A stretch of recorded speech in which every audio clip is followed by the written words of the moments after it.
If you see a snail dancing, remember it has been possessed. Look closely at its eyes, which are its two tentacles. Once dull and slender, the tentacles are now swollen like two colorful neon tubes. What is even more uncanny is that they are twisting and spinning wildly, their frequencies so fast as if they are reveling to some inaudible rhythm. What you see now is nothing more than a living puppet being manipulated. For what fills those two neon tubes is not snail muscle tissue at all, but thousands upon thousands of wriggling creatures, the leucochloridium paradoxum. The story began with something trivial. The snail probably ate a leaf contaminated with a tiny amount of bird droppings in the damp grass.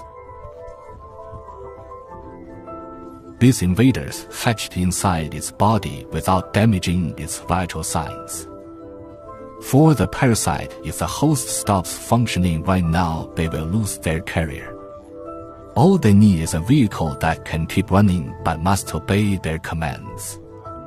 So they bore through the snail's body and march straight in. Silently, they take over the snail's central control system. From this moment on, the snail's body no longer belongs to itself. A single absolute instruction is written in the DNA of a normal snail: fear of light. Sunlight means drying, dehydration, and death.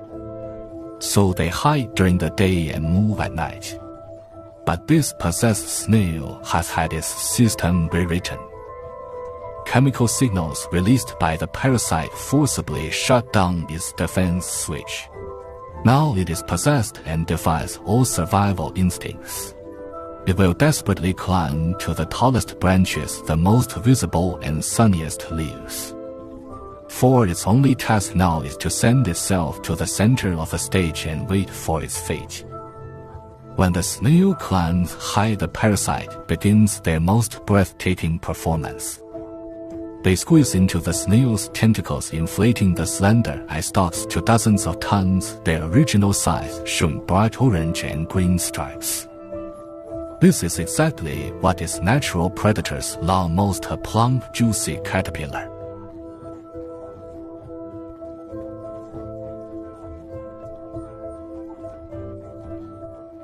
For birds flying about, nothing is more tempting than a defenseless caterpillar dancing wildly on a green leaf.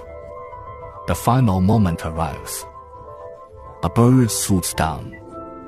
Then an extremely ironic game unfolds. The parasite's disguise is so successful that in the bird's eyes those are two separate plump caterpillars, while the heavy snail shell beneath is a hard bone to chew. So birds often peck away precisely those two twitching fleshy tentacles and leave the rest of the snail untouched. The parasite gets on the plane as it wishes.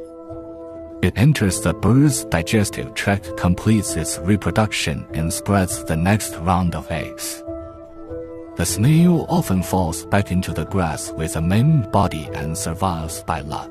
It is the start of an endless curse. Snails have a strong regenerative ability, and this becomes its greatest tragedy. After falling back into the grass, it will slowly grow new tentacles. After several weeks, the new tentacles grow back. The remaining parasites will fill them again. It will climb high once more, dance that bizarre dance again. It thinks it is struggling to survive, but in truth it is just a bus that can never reach its destination. A few days later, perhaps on another patch of grass several kilometers away, a new pile of bird droppings falls with a bird's chirp. An unsuspecting snail crawls over slowly and opens its mouth. A new cycle begins.